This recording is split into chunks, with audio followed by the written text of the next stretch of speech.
when we are at that stage where we have done it all, we have made the money, we've got the designations, we have worked with some of the best names, like what happened to me, and and with the people that I work with, when we have had it all, at that point we start thinking, you know, is that what I want? You start asking those questions, because till the time you don't achieve it, there's a desire to get it. But once you achieve it, once you are there, then the question comes to your mind, what next?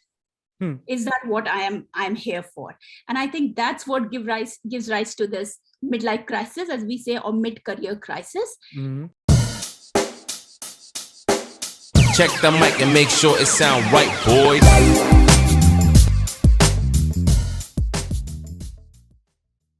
2, 1. Hello and welcome back to another episode of The Arrow. And first of all, I would like to say that in our life, our careers are quite important. Whatever decisions we take, whatever we do, our family planning, our future planning, everything depends on our careers. And whenever we start thinking about a big plan, we first of all think that, okay, if will my job or will my business, whatever we are doing, will allow us to do that in future. And then we have people like Shilpa Kulshresta here. Shilpa, first of all, thank you very much for doing this. And she is the one who can help people who are stuck in a rut of their career. They have some problems, they want to achieve more, they want to reach to new levels, and Shilpa helps them to do that. So Shilpa, welcome to The Arrow, and please introduce yourself to the viewers here, and then we take on from there. Absolutely. Thank you, Varun. And it's an absolute pleasure for me to be on your show. What I do, I'm a game changer coach. I help people who are in their mid-career. So people who have worked for 1 to 1.5 decades of their life, and who are at that point in their career where they are thinking, is that all? Is that it? And they have started to think about what's next for me. And, they're finding their job mundane, not juicy. It's not keeping them very happy. I work with those people to help them create that next big thing in their life, basically. First of all, I want to inform the viewers, which you, I think, very humbly didn't tell, that you are a multiple award-winning person. You are Indian Achiever. You have got an Indian Achievers Award, and then you have also been named as 40 over 40 and various other awards. So how did you start your journey to become this? Because I know I have read your LinkedIn profile, but probably viewers have not. So please tell us something about your journey and how did you reach here? Absolutely. So the way, I'm just thinking, where do I start? So I had my 16 years in the corporate, worked with some good names like Deloitte, Tech Mahindra, Westpac, some of the top companies. And, for those 16 years, I stayed in that zone where I thought I was doing really well. I was that same, national level ranker, school topper who I used to be. So I stayed in that illusion, and it continued until one day my position in my company became redundant.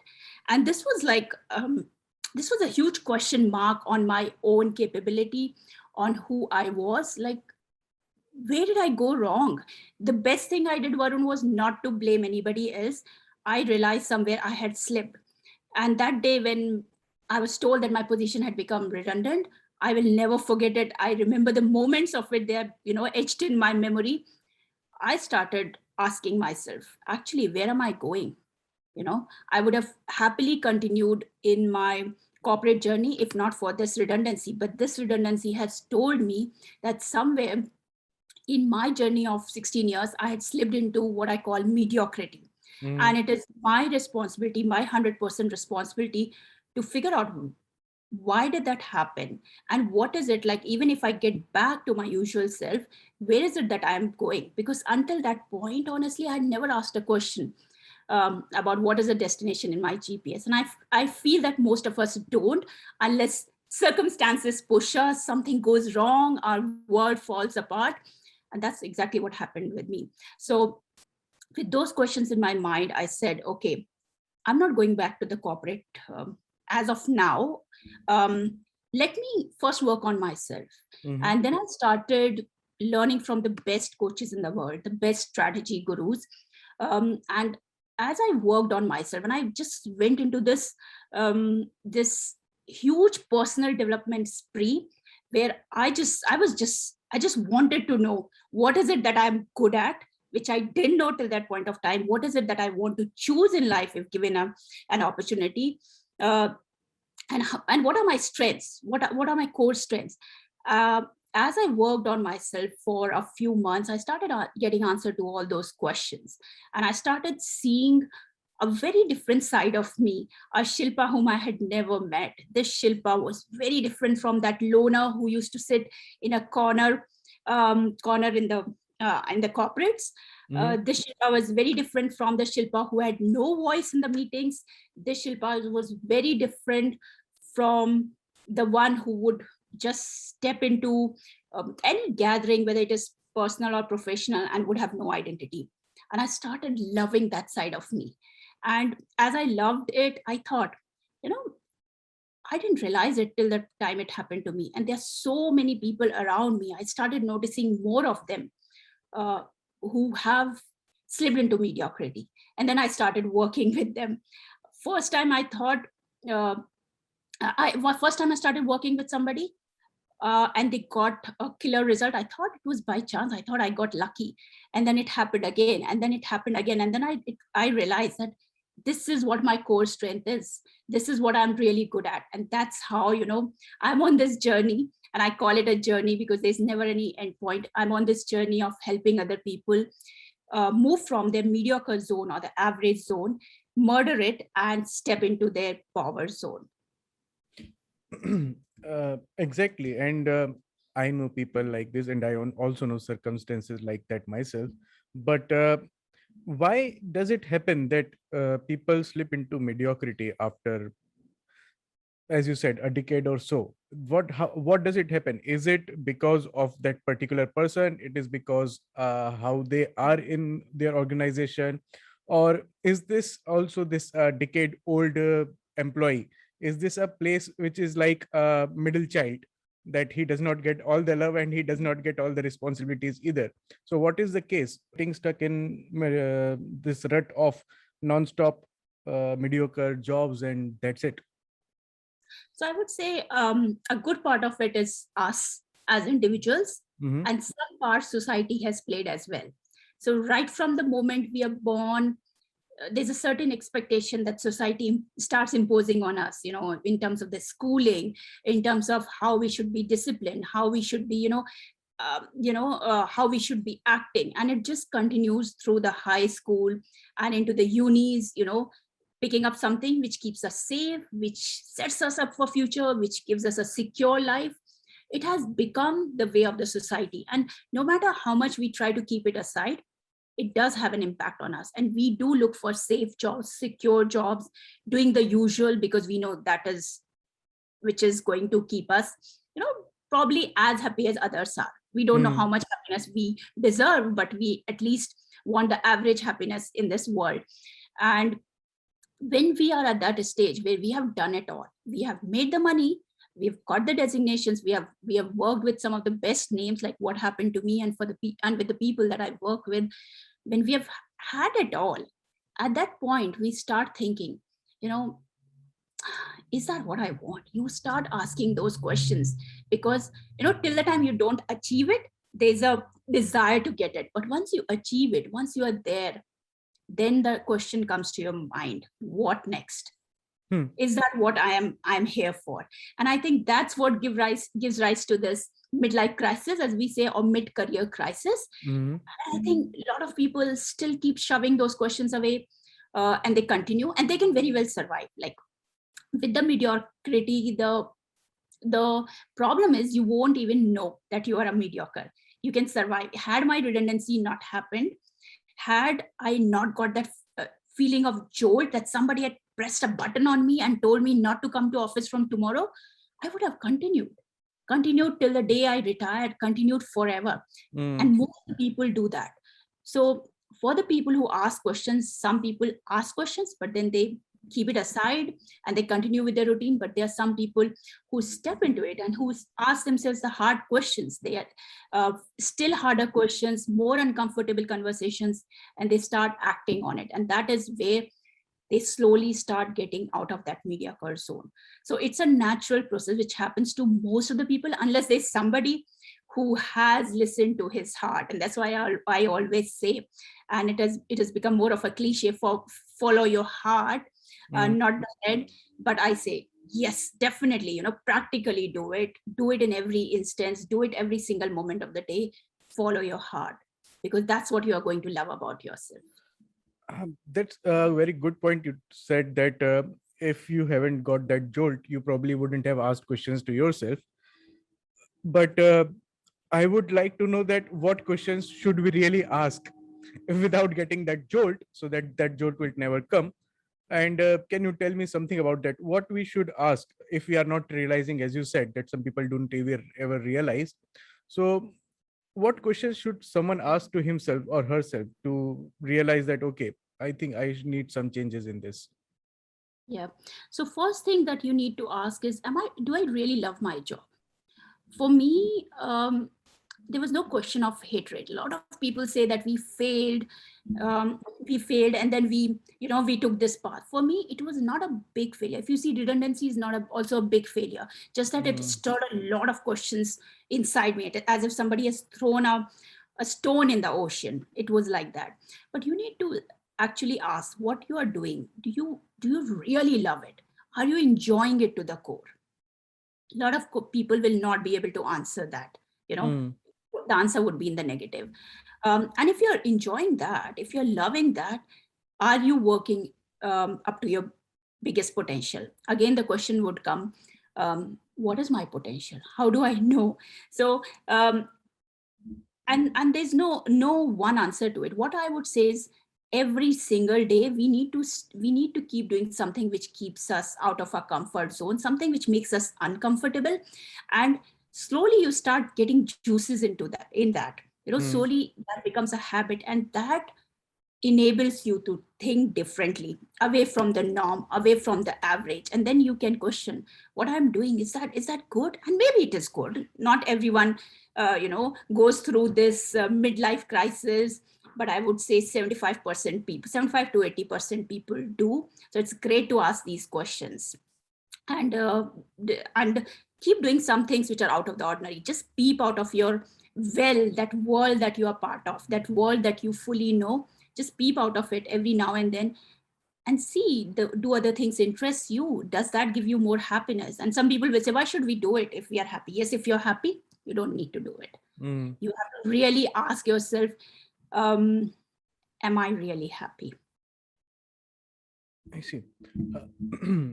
What I have observed, I mean, everybody's saying for many years, but now I have seen it even more, that nowadays people are not so much interested in doing jobs like we used to do maybe 10-15 years ago, that okay, we are out of college, let's go find a company or get hired in it and start job. But now people are turning towards more of what you said, what you makes them happy. And this has made the whole world per se a gig economy, that everybody's doing something by their own and they are becoming their own bosses and everything. But there are still people like us, and like me for that matter, who are still doing some jobs and doing these things on site. And when you were I mean, I read your posts, whatever you post, and they are wonderful, first of all. And I was thinking that probably in future there will be many times when uh, these big corporates will not require these many people, because automation is happening everywhere and new jobs will be there, but also the jobs which we are doing will not be there, of course. So what do you think will happen? And have you thought about this? And your program, how will you change it in future to help people first of all accept the reality that okay, this will happen. I will not retire from a company, this will not happen. Probably I will not retire forever. I will just have to quit the job and start doing something else. Hmm. That's a very deep question, Varun, I would say. Entrepreneurship, entrepreneurship is something every single person should experience, I would say. Mm, Not because it is a fashion statement, not because people are creating such, such voices around it, such hue and cry around it, that everyone should be an entrepreneur. And entrepreneurs consider themselves a little bit superior than the people who are in the job. No, not because of that. Because it makes you a very different person. mm, In the job, you're secure, you get a fat paycheck in your account every single month, even if you do not work for 2 days in a month, or if you do not work for 15 days in a month, somehow you will get it. And it can happen in some of the months. You do get it. It's safe and secure. But in entrepreneurship, it doesn't happen like that. The journey is ups and then a huge drop, and then up and then huge drop. And those drops are where it makes you a very different person. So when this up, I say your business is growing. When it is down, then you are growing as an individual. So it's a game where you'll never lose. You'll never lose. Your business will grow or you will grow. mm, Everyone should experience that. However, some people are better made for the job, and it is a matter of choice. That's what I mm, would say. What I believe in with the changing automation, technology, AI and everything, yes, it is going to have an impact on our job. And a better thing is to not to keep all the eggs in the same basket, and to create your own economy. What I mean by creating your own economy, have options, have options, have parallel sources of income with your job. Just don't rely only on that. Do something on the side. Let's say this, comes to a halt, just like it happened for me. There's something else that you can grow, and this can be your side business for now, but mm. have options, and that will help you in the future if some unfortunate circumstance comes into play. So how do you help people? Because many people will come to you that, okay, I am not happy with my job, or I want to excel in my job, I want to grow more. So how do you, first of all, what is your process to understand that what is the real problem with that particular person, and how do you carry on and help that particular person? Yeah. So whenever a person comes and they say that I'm not happy, I'm not growing at the speed that I would like to be, then it is a matter of, it's not quickly jumping into, okay, let's do something else. No, it's not. Because we need to understand as a person, what is it that is holding us back? And that's where my main emphasis goes. What is your belief system? If you believe that you can create this much is what you will create. If you believe you can create this much is what you will create. If you believe you can create like this is how much you will create. So it is taking a deep dive into their belief system, understanding what are the challenges, what are the things that are holding them back, and getting that right. What patterns have they been living their life with? Mm, Is it like is it that they never belong anywhere, or is it that it's become a habit not to give their 100%? That is first important to get right. And most of us don't think like that. We think about how can we fly high, how can we get that promotion, why are we not getting that promotion, we need that promotion, we deserve that promotion, or the next job, or I'm not liking this job, so let me do a career transition. No. If you just think about the arrows which are taking your life up, you have to remember that there are certain arrows which are taking your life down. mm, And the main job my main job is to get that foundation right. When you have a belief system that is dragging you down, no matter what, it will drag you. No matter, even if you manage to get the next job, even if you manage to get the promotion, it is not going to serve you well. If you have been living a pattern where you procrastinate, or you're not in an action mode, or you stay in your head all the time, it is not going to serve you. Whether you become an entrepreneur or whether you become a CXO, whatever, it is not going to serve you. So rather than focusing on what I need to work on what are my shackles, what is it that is chaining me to where I am, my current situation. mm. Because I believe, and I use this so many times, I'm 100% responsible for my life, whatever situation I am in. Right. Right.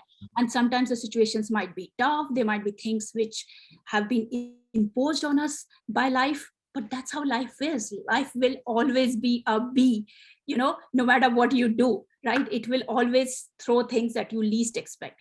But how we respond to them comes from this basic foundation, and we need to get it right. And this will enable us to respond powerfully to all that stuff that life, without any planning, keeps throwing at us. So this is where I work. And once I get this right, once I get their experiences right, we are what the reason Varun is a different person from Shilpa, because Varun had certain experiences in life that shaped him into who he is today, and Shilpa had some experiences that shaped her into who she is, who you are, and who I am. You know, that's based on our experiences. Getting those experiences right, getting the facts right.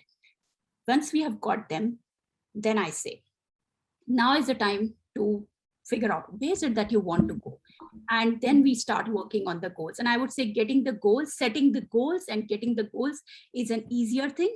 But most of the people focus on that and they don't focus on the blockers. Blocker removal is where I start, where the magic happens. And whether it is 100% salary raises, whether it is $100,000 salary raises, or 200,000 salary raises, or the next job, or a successful career transition, or a promotion in as small as 2-3 weeks, it all happens when we have got this 2 shift the right way in your system. So what I understand from you is that, first of all, introspection is necessary even before contacting you to ask that how should I change this and how should I improve my situation. And I want to understand one thing from you is that when we are not ourselves realizing that, okay, we are mediocre, we are stuck somewhere, and we are not doing introspection, uh, is there a way to talk to these people, or to for these people to how somehow realize that, okay, this is happening and I have to change something? Because there are certain people who are very happy in their comfort zones and they just do not want to get out of it. Okay, and whatever they even if they know that, okay, I can get out of this by doing that thing, they just say, okay, it's such a hassle, I do not want to change so many things in my life, it is going good. But what do you tell to these type of people who are stuck in their comfort zone? Right. So if you've seen my messages on LinkedIn, on social media, my messages don't appeal to these people. My messages appeal to the people who want to do something about it. Right. You cannot really grab the neck of everyone and say, oh no, you are a mediocre. Say that you are a mediocre and you need to work on it. They need to want it. Right. So imagine it like that. Let's say there's a sinking ship, right? And there are people who are all shouting for help, and there's a rescue helicopter which comes, and the rescue helicopter has got only a capacity of 4 people. They can take just 4 people. What will it do? Tell me, who are the people that it will save? The one Out of their women, their children, their men, all kinds of people, about 50 people who are or let's say 100 people, whom will it save? the one shouting the loudest, maybe, for help. Yeah, maybe shouting the loudest, or the people who are trying to swim towards it, right? People who want to be saved. And that's exactly the approach that I follow. Those people who really want to work upon themselves, those are the ones that I work with, because there's no use getting a magic thing and shoving it down people's throat. Even if they don't want it, they should want it. And if you want it, that's where you become coachable. That's where you listen. That's where you ask yourself uncomfortable questions. Right. And that's where magic happens. So I wouldn't go around telling everyone, this is what my message appeals to the one who has been thinking a little bit about it. And not that they have to do the whole introspection, but just if the thought is coming and if they want to explore it, if they really want to, take their life to the next level, they are the ones for me and I'm the one for them. No, it is absolutely right that if there is a saying that God helps those who help themselves, or something like that. So it is absolutely right. But no, my question was that if they are in comfort zone, then they have to, or someone have to inform them, right, that you are in their comfort zone. Probably they are not realizing. And for that information, do you have something to tell to these type of people that, Okay, you ask yourself this, and if you answer yourself that, then probably you are not doing much, or you are not asking questions. Yeah, there's no standard process as such.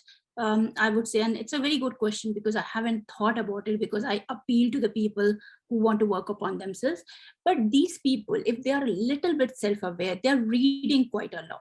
They are reading, HBR. They are reading various articles. They are looking at WhatsApp messages, the forwards that we do every other day. They are listening to the TEDx talks, and if that stirs their thoughts, they would be looking out for something more. And if they're looking out for something more, that's where they start getting warmed up for, okay, let me figure out what is it. Can I do better? Is there anything else that I'm overlooking? That's where they are in that warmed up stage. And at that point, if they look at things which open up their mind, which seem like a possibility, the people actually come people actually work on themselves only because of two things: either because they are in pain, or secondly, they want to see a possibility. For me, I am more of a possibility person. If somebody says, okay, this will happen if you don't do it, I will not go, because nobody can threaten me. And pain is not my language. My language is more of possibility. So if I see a possibility, I have realized that I want to leverage every single possibility that I see around me. And there are people like that.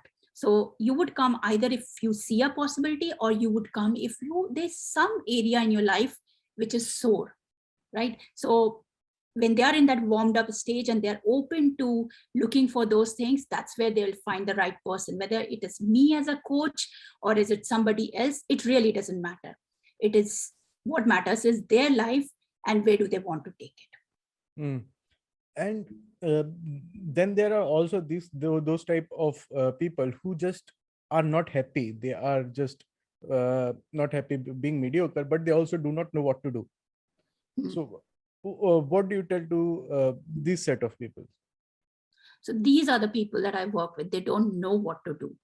But and my message is, and this is also what I'm trying to do through your podcast and from other podcasts, other radio, TV channels, is create that awareness that if you feel you're not there, if you feel that you're not at your best, if you feel that there's corporate politics that is pushing you down, if you feel your manager is pushing you down, if you feel you're not earning as much as you should be, if you feel that you're not working up to your potential, or if you feel that you don't have the happiness that you deserve, your life is not that joyful, your career doesn't make you spring out of your bed every single morning, then there's help available, right? And these are the people, the bigger the pain, the bigger the sore area is, there's better possibility for them to spring up, right? So I work with those people who have some of these things, and these are the people who get in the category of extraordinary. Again, I don't like to use the word extraordinary because it is an overused word, but these are the people who step into their power zone and they get into that unstoppable mindset where they keep creating. They don't stop. They create one big thing and they realize how easy it is, and then they create the next big thing and the next big thing. So a lot of my clients, they've got 3 promotions in 1 year. Can you imagine? And they were stuck there for years, and they didn't stop at the first promotion, they didn't stop at the second. It became a habit because they have now known what we call the secret recipe. They know the ingredients that go into that, and they have developed it. So they don't need me after a certain stage. If they want, like, I've never stayed without a coach. I'm a coach myself. My daughters, my husband, everybody has got a coach. This I know because that is what helps us helps us get to the next level. But these people become so self-sufficient that they can keep creating that next big thing for them. So these are the people who come in the category of Olympians. So everybody can be an athlete, but only few people can be Olympians. From the career perspective, this is what I help people step into: an Olympian mindset and an Olympian results. They start running, race would not be a right word, but they start doing things which are at an Olympian level. And when you operate at that level, you get the results which an Olympian gets. Right. I got it now. And this thing which you said, that when people are doing one big thing after other, probably that also become the sort of habit, and they become addicted to it, to work, give it 200% and grow even more. And sh- another thing which I always think about people who are doing jobs, or people who are what should I say, are working in a company or something. Every month end or start of the month, whenever the salary comes, they tend to forget whatever they have realized in the last 1 month, that okay, now I have to change something, or I have to work even harder, I have to talk to my manager, I have to change this and that. But every month, whenever the salary comes, they forget, and then the same cycle starts. And how do you help people to get out of this cycle, first of all, this mindset, first of all, that after salary they forget that what they have to change? Right. See, if the thought comes back to them that Hmm. this is not what I want. Yes, the salary is good, but this is what not what I want. And if the thought is so intense that they really want to do something about it, I would say they would find me. That's how it Hmm. happens. Like basically, this is this is how I work. That our life is 100% responsibility. If the happiness that you get from the paycheck is more than the thought that is uncomfortable to you, it's fine, stay there. you know you're you don't want to do anything about it. But if that thought is intensely coming back to you, 4 a.m. thoughts, I consider 4 a.m. as the time when we are just with ourselves. We are sitting there, there's no, like, family sleeping, they're not there in that moment, the family is absent, they are all sleeping, you're not in the office, it's pin drop silence. That is the time, if you feel that you can do more. And if I look back on my life, that is the time which I remember where I kept shoving that thought that I'm not doing well. Mediocre world didn't even exist to me at that point of time. But I knew that I'm not proud of who I was. There was nothing different in life that I was doing. So if I look at my life today, that fun, that joy, that fulfillment that I feel of changing people's career or changing people's life, transforming it to a completely different level, helping them get to where they would love to be, helping them get the money, the raises, helping them get the juices out of their life, because they're living a career which they totally, madly, crazily are in love with. That is very different from how I used to feel at 4 a.m. in those years. So it depends upon how much is the intensity and how much do you want to take it forward. That's exactly it is like about, I would say in a month, I have 30 such people calling me and they want to find out about the process, but very few daredevils actually jump into it. And those people who jump into it, they see a very different life. But you really cannot tell people, okay, I'm standing on this 40th floor of the building, and the view that I see from here is this. They might be standing on level 2 and they say, what, Shilpa, what are you talking about? We see the same level, we are looking in the same direction. I Hmm. can't really tell them how great is the view and how different is the view from there until they want to come and experience it. They want to go up the lift or climb up the stairs and see it for themselves. And I like the way you use the word daredevils, because as we were talking earlier, that okay, people get into their comfort zones, and sometimes people are also afraid of changes, like this big as getting a career coach and making certain changes in their mindset and also in their probably career also. And one word you used earlier about career transition, what exactly does that career transition means? Do you mean like switching their industry of work, or what is it like? Yeah, it's about switching the industry of work, and depending upon how far-fetched it takes time. It takes a few months. I normally say 6 to 8 months for a career transition, but it can happen successfully. You have to work really hard. It doesn't mean that there's a shortcut. First of all, you need to be really clear that is where you want to go. And I have enabled career transitions from one industry to another. Those are the people who want to give it all the time, money, and efforts that it needs for them to successfully make that transition. And also, I make sure that once they have made the transition, they just don't get that job, but they are able to actually rock it. So I'll give you an example of this woman I had from Sydney, and she was working in finance. And uh, just like we were talking about earlier, AI, automation, they were eating up the jobs in her finance department. And she was seeing it through the months, almost a year she has been watching it. And one day she reached out to me, complete stranger on LinkedIn, and she reached out to me and she said that I'm having this very uncomfortable thought and I want to go somewhere. And I don't want to stay in finance, but I am a CPA. This is all my life. This is what my life has been. And then I said, okay. And then we started working together. The first step was to figure out where is it that she wants to go. What is it that appeals to her? She may not know about that area. And we got to know that she has been really, attracted by technology. She never got a chance to work on it. She went into hardcore finance, but that's what has been, an area where she wanted to be always. And then we started working on that. So, obviously there's a process. I cannot get into the details of the process in this interview, but we started working on that. And and I gave her 6 months for the transition. 4th month itself, she got a job in technology in the area which she targeted, at 100% more money than what she was making in finance. And she sat side by side with the CEO, advising her. It was not a very big company, small company, but she sat side by side with the CEO, as opposed to the other people who are there advising her, the CEO, right? So it happens. And then obviously after that, for a few months, we worked making sure that she rocks that job. And now again, I think last month, she has found another job, which is a promotion in obviously the technology area which she has chosen, at 31% more salary. So this is what happens. This is what I say. When people get to they're able to create one thing, they realize that it is not a big thing.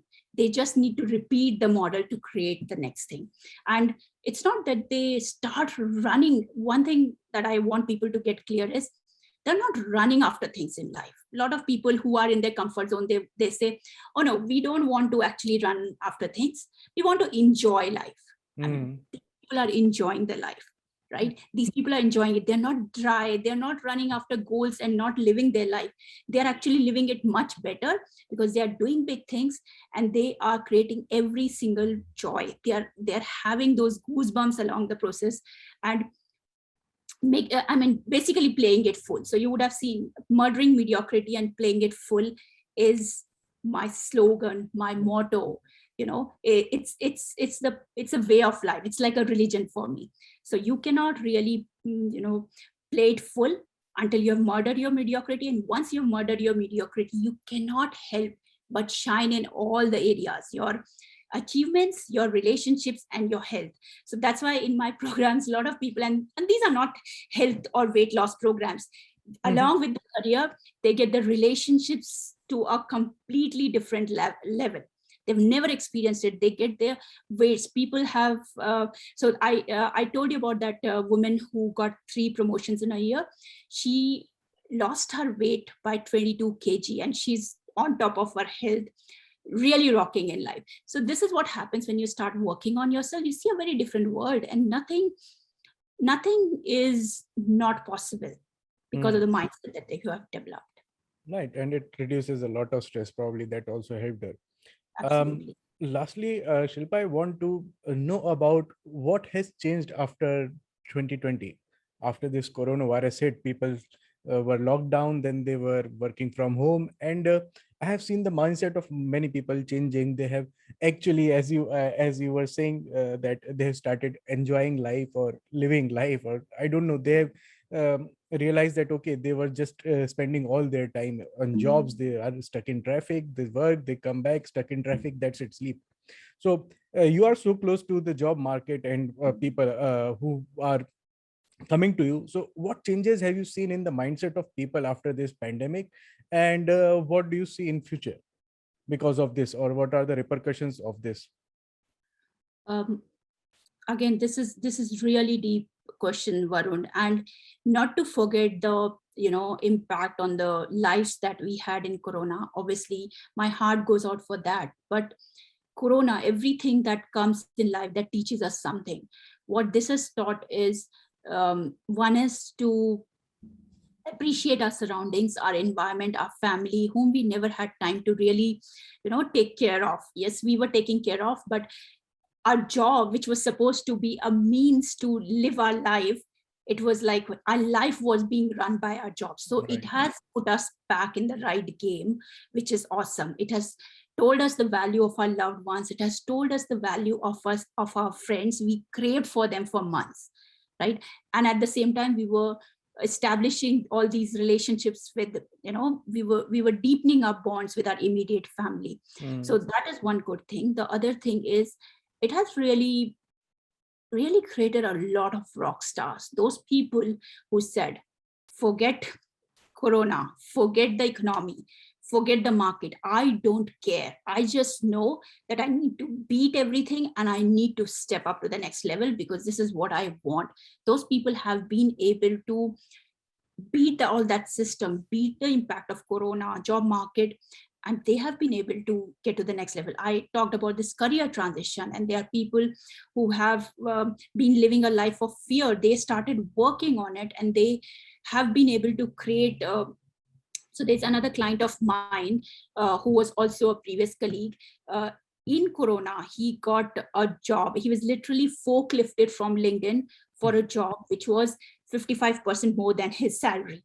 And then again, he got that. He actually did really well there. And then again, he was forklifted for 2 jobs. And he picked one. As a result of it, his salary has gone by more than 110% up in these Corona months, the deep in the Corona months. And we say that the market is not conducive. I really don't agree with the people. And I say, yes, if we give into it, it is not conducive. But the real reason is that these people have actually stepped up. They have not given into the after effects of it, or even in the middle of the months when the whole world was crying. You can either be a statistics, what the world is telling, okay, this is happening, be part of that statistics, or actually beat that statistics. So if you decide to beat that statistics, you can do anything. It has actually given opportunity for people to become heroes at this time. And heroes not for anybody else, but for themselves, showing them that what is possible. If they can do this, they can do anything, right? Yeah, because I have myself seen the same thing what you are saying, that some people have changed their lives, and not just this job, but in general they have changed their behavior, they have changed their health and everything. And uh, uh, exactly, they are heroes to themselves. So Shilpa, before we close this podcast, do you have some tips to our viewers, and then we can close this podcast? Yeah, I mean, a lot of things, but I'll go for one which I really love. This is something which I learned from Major DP Singh, the Blade Runner of India. When I was starting my entrepreneurship journey, I was very new in the game, and he told me one thing, and I think it applies to every single one of us. Whenever you want to give up something in life, when the going gets tough, when the circumstances are not in your favor, give up. But give up giving up. And that has stayed with me forever. And it has helped me so many times when, as I said, that entrepreneurship is a journey where it's up and down, even in the job market. Like we talked about how it might change in the coming months, going gets tough. But if you don't give up, if you get into that habit, it's the best thing that you can do to yourself. It's the best way to respect yourself and get to what you really deserve.